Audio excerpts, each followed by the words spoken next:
This is Teresa from the White Cat channel, and here's another video on how to make homemade shirataki noodles. This time you will learn how to make the popular tofu shirataki noodles. Just follow the recipe and processing directions set forth in this video, and you will soon be making your own tofu shirataki noodles whenever you need them. To make a batch of these noodles, you will need 2 1/2 cups of cool water, 4.5 ounces of extra firm tofu, 1 tablespoon plus 2 teaspoons of glucomannan powder, and 1 extra tablespoon of water and 1/2 teaspoon of pickling lime.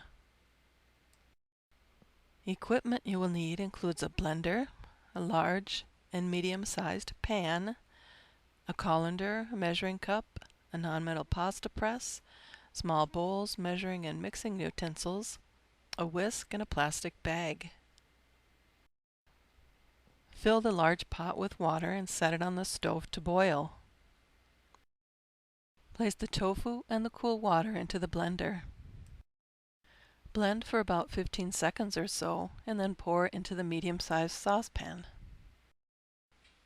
Sprinkle the glucomannan powder over the mixture and whisk well. Afterwards, let it sit for 15 minutes. After waiting 15 minutes, drag a spoon through the mixture. This will help you check the density. It should want to slowly flow together and not stand stiff. If it's too stiff, go ahead and add 1 or 2 tablespoons of water, re-stir, and then check the density again. Now, place the mixture over medium-high heat on the stove and heat for 4 minutes. Turn off the heat and remove the pan from the stove. Now just let it cool down by allowing it to sit for about 10 minutes. While waiting, go ahead and mix the pickling lime and the 1 tablespoon of water together in a small bowl. After the main mixture has cooled down a little bit, go ahead and pour the pickling lime water over the mixture. Stir everything together until all the pickling lime water is mixed in.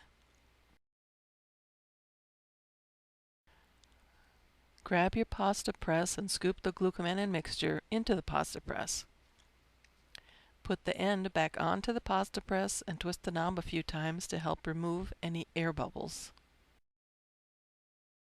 Now go over to your large pan that has the boiling water in it and place the disc end of your pasta press directly onto the surface of the water. Using an even pressure, slowly squirt the noodles into the hot water. When the noodles are the length you want, go ahead and scrape them off the end of the pasta press. After each set of noodles is cut off the end of the pasta press, go ahead and swirl them around in the water a little bit to help keep them from sticking together. Boil the finished noodles. This helps firm them up as well as helps get rid of some of that extra fishy taste.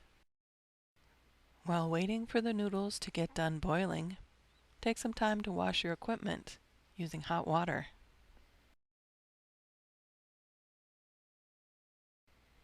When done boiling, drain the noodles and rinse them in cold water. If not using your noodles right away, place them in a plastic bag or other container, cover them with fresh water, and store them in the refrigerator.